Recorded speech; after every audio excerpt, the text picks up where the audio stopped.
Thank you so much for everybody for being here, for accepting our invitation to come here. My name is Girma Bishaw, originally from Ethiopia. And if you struggle to pronounce my name, I can tell you what it means. Girma means majesty, so you can say Your Highness when you say it. This day is very, very important for me, really to communicate what I mean by gratitude, what I have in my heart. So I'll be taking my time. Maybe I might be using some words, kind of theological jargon. Please forgive me for that. And I thank you for your attention. It's amazing how an idea comes to our mind and find its way into our hearts. And consumes our lives and refuses to let go. Through time, that simple idea that comes to our mind as a seed starts to germinate and unfold, revealing itself, its depths and content growing in us. We began sharing its fruit out of our excitement before it is fully ripe.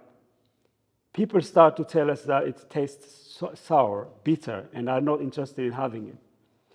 The more we hear from people about their taste of the idea, the more we doubt our conviction of it. Despite all the negative responses and self-doubts, the concept remains stubborn until we understand where we go wrong. We served it before it was fully ripe. At this stage, finding people who believe in the potential of the unripe idea against all odds could be a matter of life and death. This has been my journey with the concept of gratitude. Of course, I'm not saying that I'm presenting a fully matured, perfect idea, but an idea that is clearly on a journey. These are the people who stood beside me when it was just at the beginning. Ideas, however, do not rise in a vacuum. They come out of observations, experiences, and reflections. I will start by sharing with you the things that brought about the concept of gratitude to me. Then we will look at to what I am not saying about gratitude, by gratitude, followed by what I mean by gratitude. Then after I will be looking at the foundations for our understanding of gratitude, and we will finish by looking at its implications for us today. The first one is a close observation of, in the words of author Chimamanda Ngozi, the negative narrative that has dominated the public arena, a single story about the other that defines the way we see and relate to others. Particularly the narrative about the migrant community and the host nation, how the loud negative noise of the minority disabled the majority's positive voice, feeding to and creating all kinds of extremism in all camps. Since we consume and interact with the public arena and shy away from openly tackling dividing issues, we observe similar thoughts and perspectives in the church. So reflecting on those situations, I saw a need for balance and a different approach to tackle our society's social ill. My second observation is how familiar we have become with elephants in the room. We attend leadership meetings with leaders from various backgrounds. We engage in activities while knowing that there are certain issues we need to resolve to cultivate authentic Christian unity, where differences are celebrated. Not long ago, a few days after attending a complex church together gathering, I had a privilege to have a conversation with the steering committee chairman of the group. He was very transparent, told me the challenges they were facing. He said, we do not have a framework that could help us raise those issues and have a constructive conversation that would help us move forward.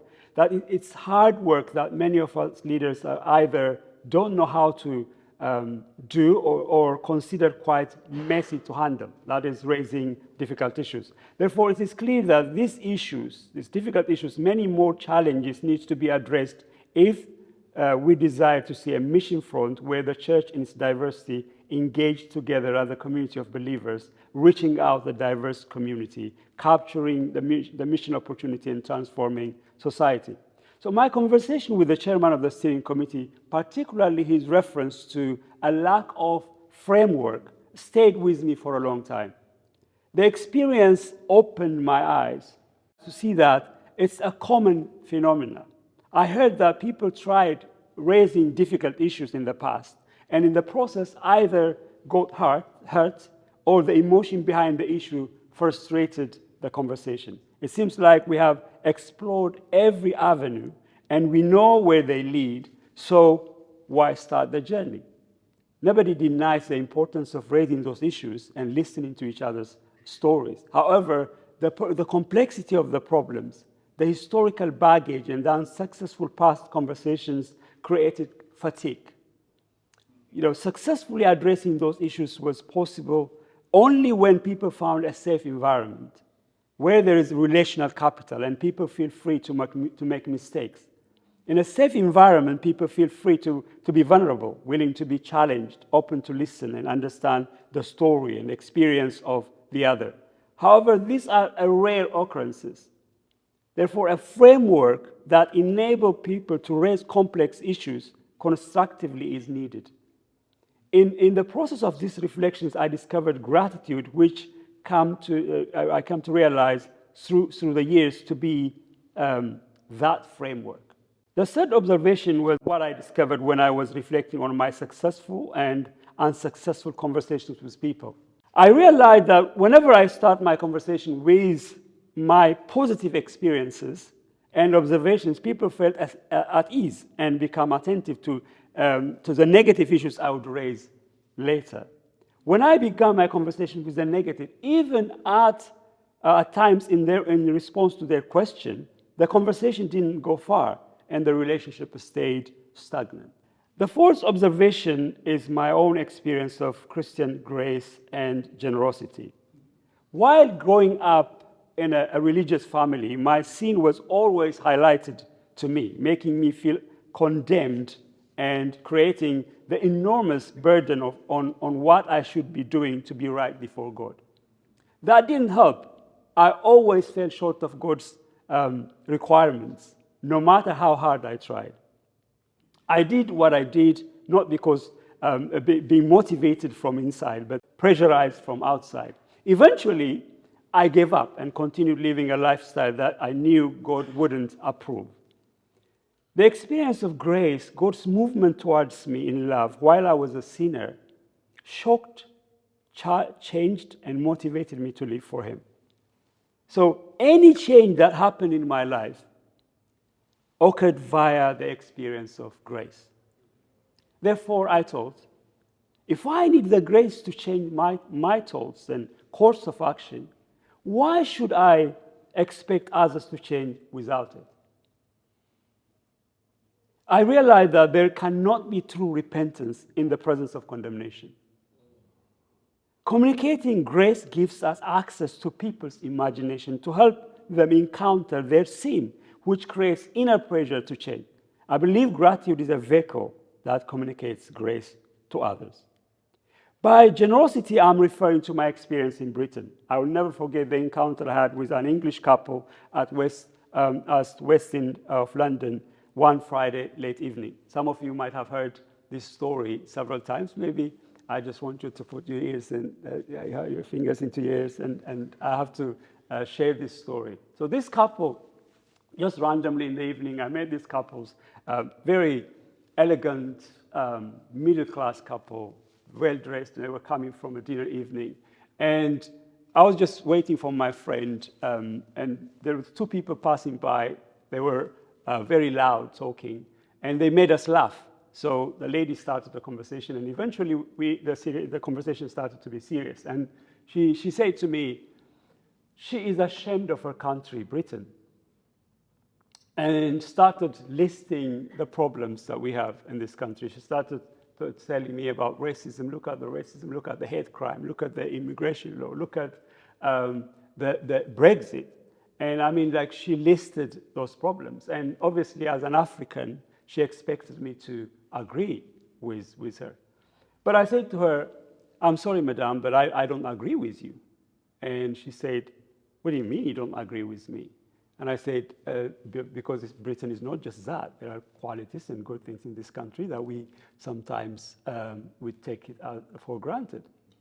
And she said, I'm sorry for asking, but where are you from? How can you say this? And I said, I am from Ethiopia. I came when Ethiopia was in civil war with Eritrea, with $250 in my pocket, knowing, not expecting to meet anybody at Heathrow. I was received, I was given a place to live, money to live by, opportunity to work, to study, and to be a contributor in the society. When I talk about Britain, I cannot start from the negative. She just started crying, and she said to me, you renewed my hope for my country. And she said, we are the one who are grateful. Where would Britain be without the migrant community? I said, no, we are the one who are grateful. She said, no, we are the one. And her husband was just standing there looking at her, this loving relationship developing in front of him between, I just really, wanted to hug her. If it was Africa, I would have hugged her, but we parted with a very warm handshake. Now, if I had any, if there was any bitterness, any kind of negative experiences in my heart, and if we have time, I could have sat down with her and told her that, and she would have listened to me without being defensive, and healing would have taken place, and reconciliation would have taken. So the conversation, I saw how gratitude catalyzes and creates a conducive atmosphere necessary for a constructive discussion that leads to relational transformation. However, I understand how my story could raise many questions in the mind of listeners. The first question could be, are you saying that you haven't had negative experience in Britain as an immigrant? And is Britain a safe haven for migrants? And that you don't have anything to complain about? The answer is no. I'm not saying that, that Britain is a perfect country. And, I have had negative experiences in Britain due to my immigration status as well as color. Moreover, as a pastor of a church predominantly migrants for over 18 years had given me sufficient exposure to know the many challenges and sufferings and negative experiences people who have come to Britain, escaping persecution in their own countries, are facing. Therefore, denying those stories cannot be my intention or inclination. On the contrary, as we have done at the church for years, I believe to speak truth to power and standing against corrupt and inhuman systems. What I am trying to say is that the presence of a negative experience shouldn't eradicate the existence of the positive ones. As we address some negative experiences and situations, positive experiences should be acknowledged and celebrated.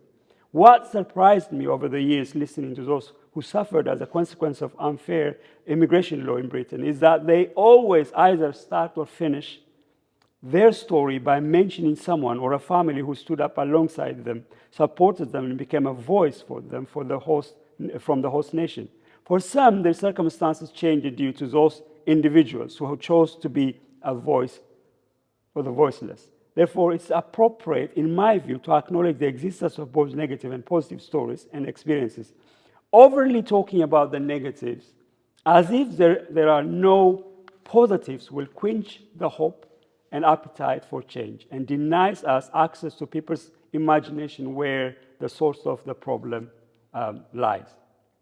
The fifth observation my final observation came from some research I undertook to find out the current state of relationship between the diaspora community and the host nation, the host churches, church leaders in London. So the first list of questions we asked was, the kind of how the relationship was. They highlighted.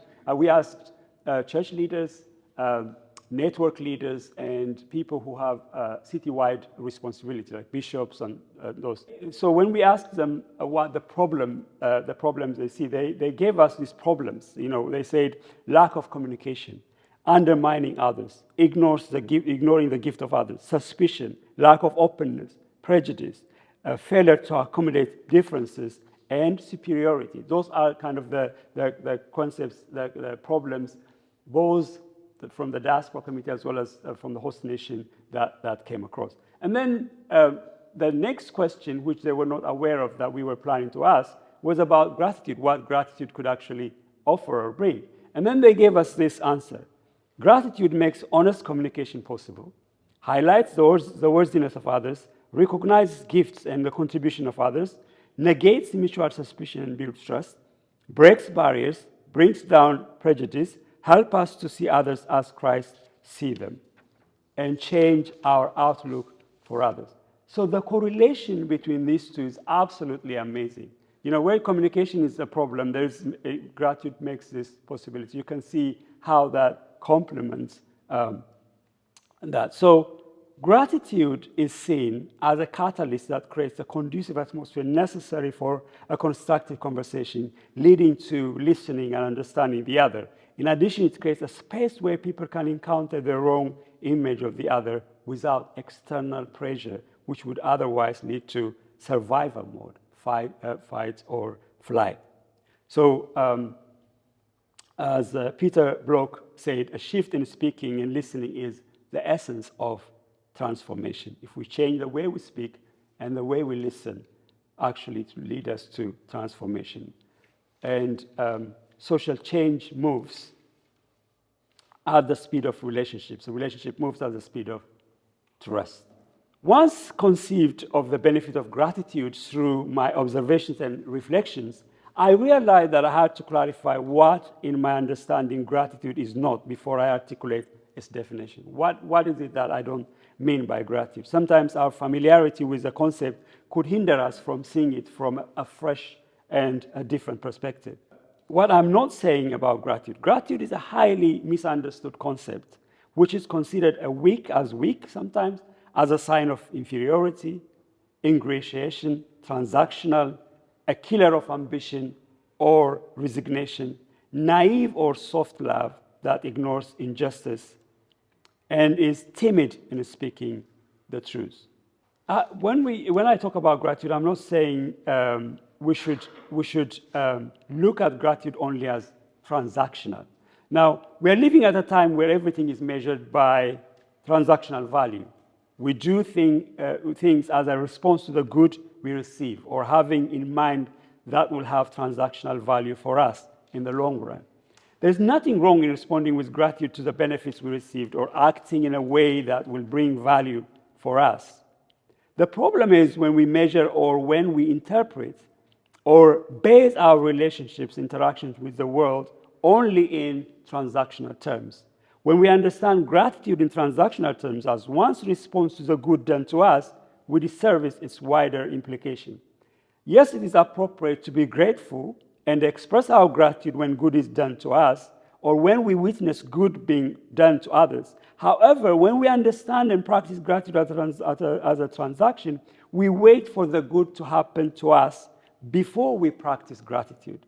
This becomes a passive engagement with gratitude. In the absence of the good done to us, we cease to practice gratitude. Our gratitude then will not have the ability to help us overcome negative emotions, to elevate us above our problems or challenges, to offer a fresh perspective on our situation. For gratitude gives the much needed fresh eyes as we go through the storms of life. Gratitude is not a passive waiting for something good to happen before we express it. It's active engagement in recognition of the good, with the conviction that the good has primacy in the world. When we economize gratitude as a transactional currency, we put the burden of being good to us on others. We put ourselves in a position of recipient. This often leads to unfulfilled expectations and in return affects our view of others. So our objection is not its transactionality, but understanding it to be only that. Gratitude is also not misunderstood to be hierarchical, like creating hierarchy between putting the giver of gratitude in a lower position and the recipient higher. The weak saying thank you to the strong, or the poor to the rich, as if being grateful is an instrument used by the rich or the strong to keep the poor in their place. As such, gratitude is seen as an act of embracing an inferior position in society. This is complete misunderstanding of the concept of gratitude.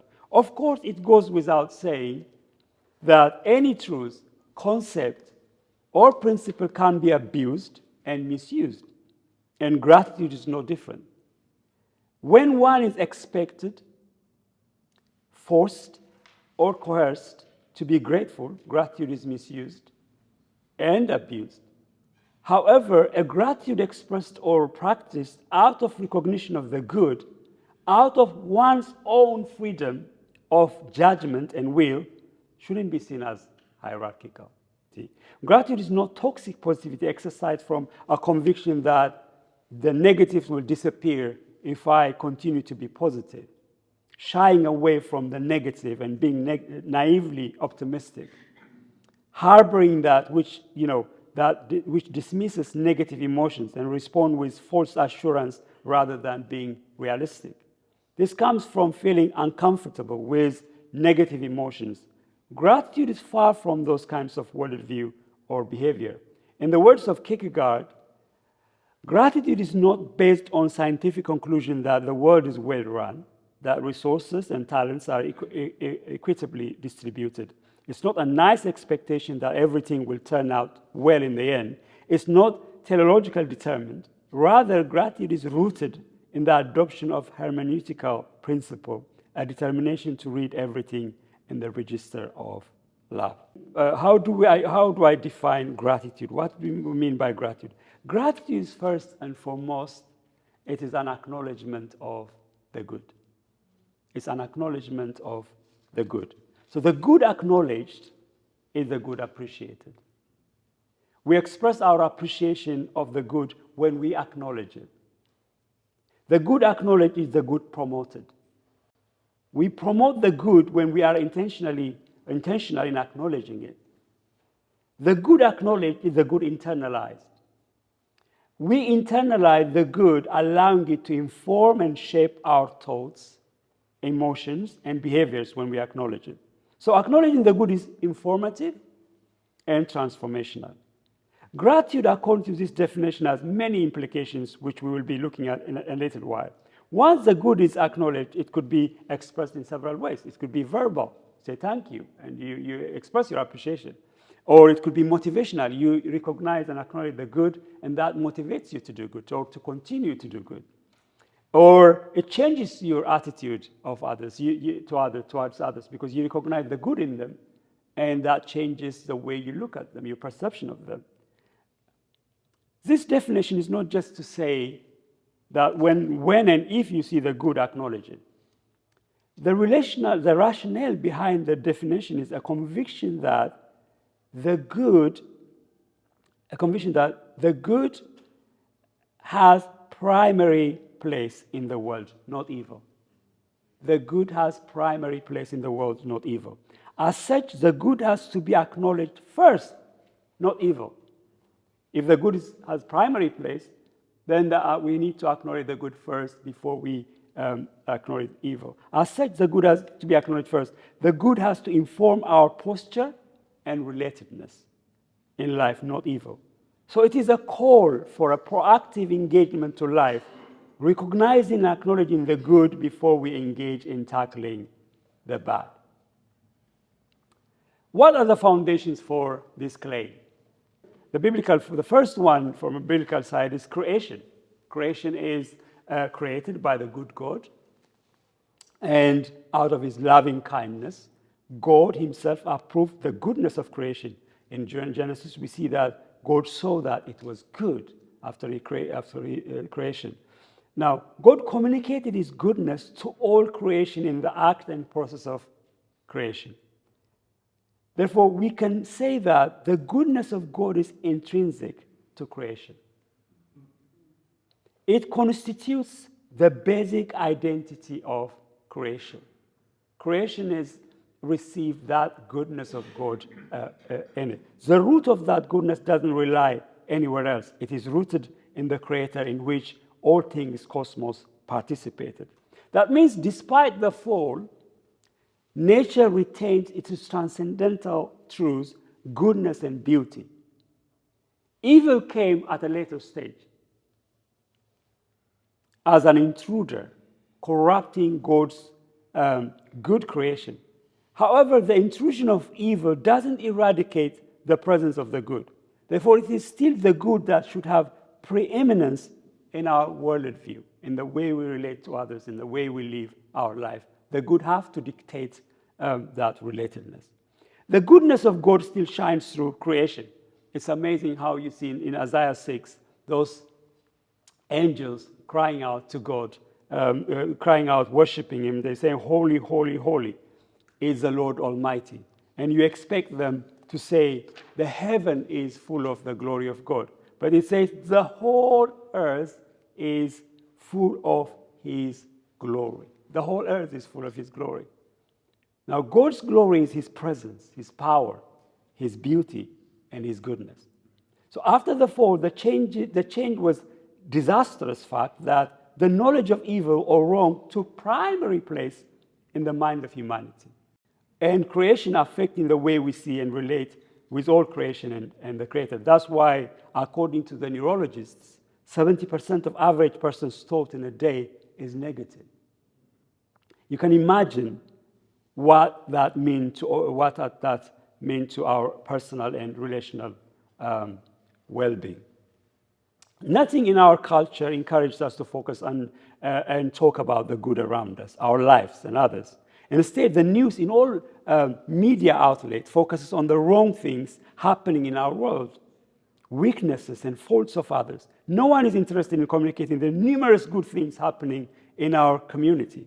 Understandably, there has been a human tendency to be drawn to the wrongs since the fall. Therefore, thinking and giving the good a primary place became hard work, and at times seen as foolishness or being indifferent to the evil around us. However, failure to acknowledge the primary place of the goodness and glory of God in creation led to focusing on evil, facilitating its occupation of the human mind. That's what we see in Romans chapter 1, as Paul was describing. The refusal to acknowledge His attributes and power in creation and give due honor to God resulted from preoccupation with worthless thinking, leading humanity to deeper wickedness. In the process, what is destroyed was humans' relationship with God, itself and others, and creation and as a whole. So the more we focus on the evil, that actually allows to occupy our mind and our heart. So that's why in the New Testament, repeatedly, we see that reminding us and calling us to give primary place to the good. In Philippians, Paul says, "Finally, brothers and sisters, whatever is true, whatever is noble, whatever is right, whatever is pure, whatever is lovely, whatever is admirable, if anything is excellent or praiseworthy, think about such things." So the intruder shouldn't have a primary place in our life. The second foundation is the gospel. The gospel informs us of the primacy of the good by highlighting the worthiness of that which needs saving.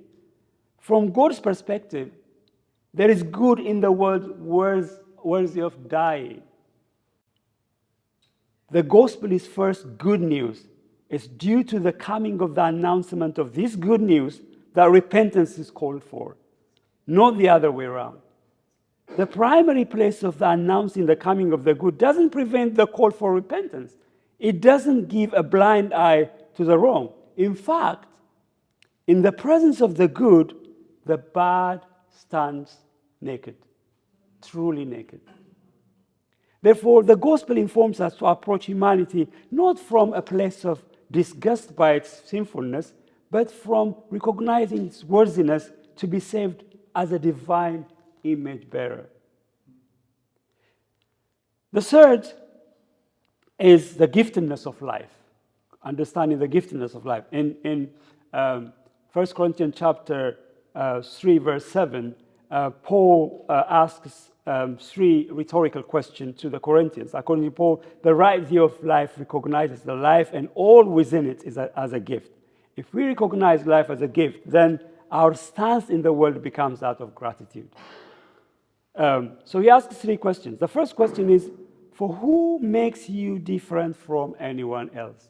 Who, not what. In other words, the origin of your difference is not what you are or what has been, has or whatever you have, but who has made you different, as he made others different. If you recognize your difference as a gift, you'll be quick to recognize the difference of the others as a gift.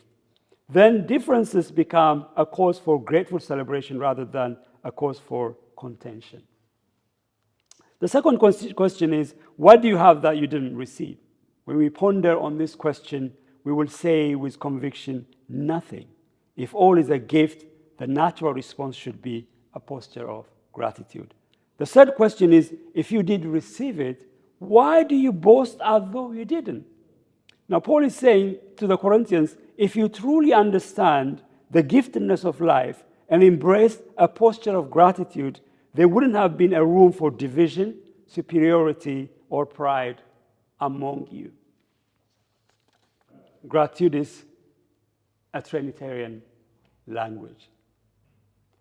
Are you with me, or am I alone in the room? Thank you. So gratitude is a Trinitarian language. The Christian understanding of gratitude, similar to the other characteristics of Christian conduct, springs from the nature and language of the triune God. The language and grammar expressed from the communion of the persons of the Trinity reveal how gratitude and appreciation are the words one uses to refer to the other, or dictate the conversation between them. In the sacraments, Christians are joined to Christ in the power of the Spirit and participate in Christ's Trinitarian pattern of life. The relations between the Father and Son and the Spirit becomes the grammar of Christian conversation as well as a form of Christian living. Gratitude is also ecclesiastical necessity. So the theological understanding of the nature and function of the church also illustrates the role gratitude plays in Christian living. Now, this role is particularly evident in Paul's imagery of the church as a body. Corinthians 12, this body analogy implies the interdependent nature of Christian life and the requirement to acknowledge and appreciate the benefit and contribution of others. Now, if the Corinthians want to benefit from the diverse gifts in the body, their attitude towards others in the community should change. They should not take an elitist view of particular gift, which allows them to despise others and divide the community. Their mutual interdependence as a body necessitates acknowledgement and appreciation of the gifts of the other. Thus, presenting the image of the body, Paul wants to admonish the members of the community to live in unity with mutual help and appreciation with gratitude. Gratitude is also eschatological reality. We better start it now if it is eschatological reality. Gratitude is also reflected in the eschaton. In the fully fledged manifestation of the kingdom of God, gratitude is the language that will be uttered by all creation.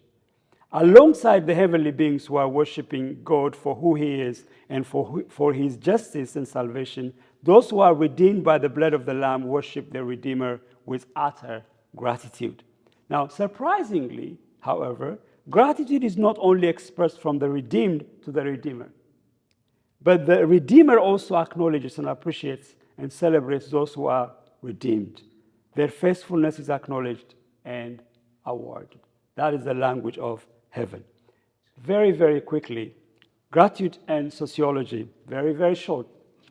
Now, in sociology, the relational approach, especially it's dominating the sociological field today, is appreciating that life actually, society is very relational, so they are focusing on relationship. Now, the relational approach assumes that the problem of society arises from a problem within social relations. Hence, the solution is solved not from outside, but through introducing a new way of social relations and creating a space to introduce concepts like gratitude as a new way of relating. So, as Dante observes, the birth of a new civil society takes place where the new forms of reflexivity, both personal and social, come into existence outside the market and the state. So to change culture, we need to introduce new culture. So gratitude and psychology. Gratitude, as it's acknowledged in the field of psychology, with personal and relational resourcefulness and emotional persuasion, could play a vital role in bridging the communications and relational gaps between hostile communities. Although he's not a psychologist, as far as I know, Martin Luther King said, gratitude is a catalyst, creating the atmosphere necessary for a fresh start and a new beginning. Gratitude in the philosophy, the German philosopher Martin Heidegger articulated that how the connection between thinking and thanking is close. According to him, thankfulness and gratitude helps us connect to a more meaningful understanding of being in the world. He wrote, "Thinking shouldn't be scientific or philosophical inquiry alone. It should include the deep sense of contemplating the essence of being in the world, which thanking brings." Therefore, as we reflect with eyes of gratitude, we will become more conscious of our creatureliness and the nature of our connection with the other and creation as a whole. So thanksgiving will cause healthy detachment from those things which potentially blind us by painting ever-increasing need from functioning from a place of contentment. Finally, what is the implication of embracing the life of gratitude as defined as an acknowledgement of the good?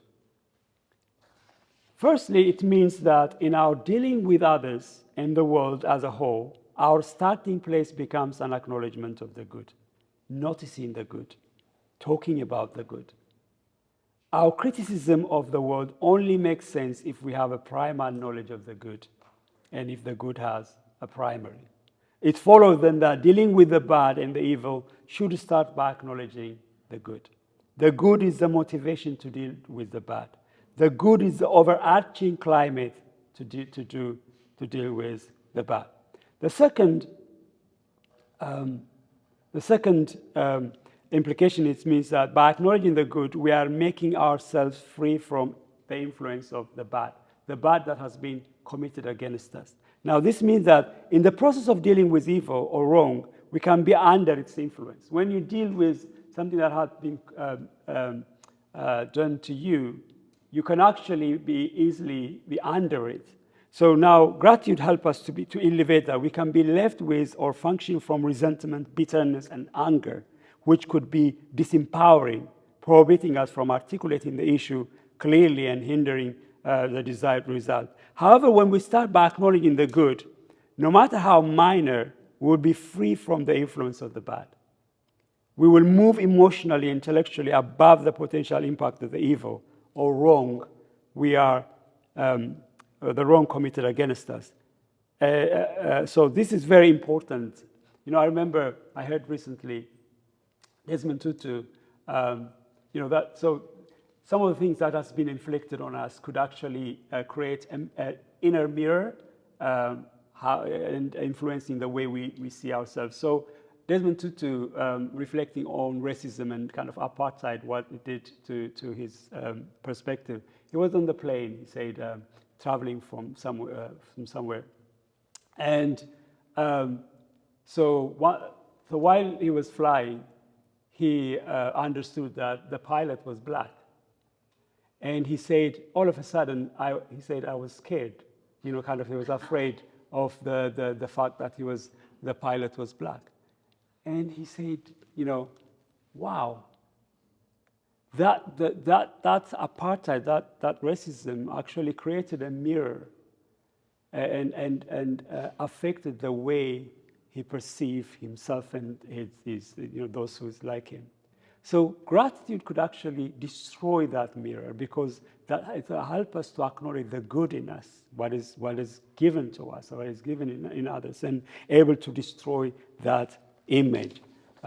And thirdly, gratitude creates a framework for authentic conversation. It creates a favorable atmosphere for constructive conversation, where a change of language occurs, which leads to a change of relation. A desire behind every conversation is to be listened and to understand, resulting in a desirable outcome. If what we want is a genuine and authentic change of the wrong, we must take human psychology and our fallen nature into account. This means that no matter how wrong we are, we don't respond positively to accusation, do we? To condemnation and to confrontation. When that happens, we enter into a survival mode, fight or flight. Either we fight, become defensive and hostile, or give lip service and avoid further conversation altogether.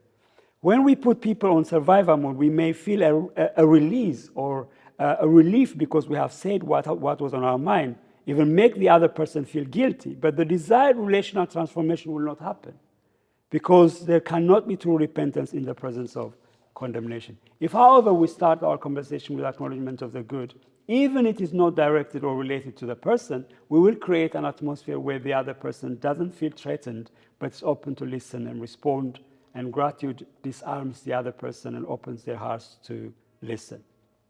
Fourthly, we recognize how gratitude and justice is compatible.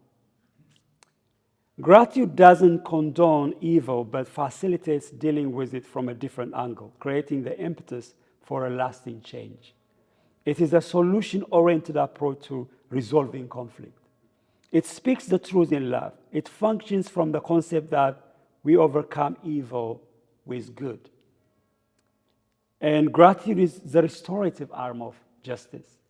That means justice deals with the ideal, enforcing the full force of the law. Gratitude, while endorsing the enforcement of the full force of the law, recognizes that we all are short of the ideal, and as such deserves a second chance. As, again, Martin Luther King said, there is evil in the good of us, and good in the worst of us. Fifthly, it creates uncontested space in people's mind.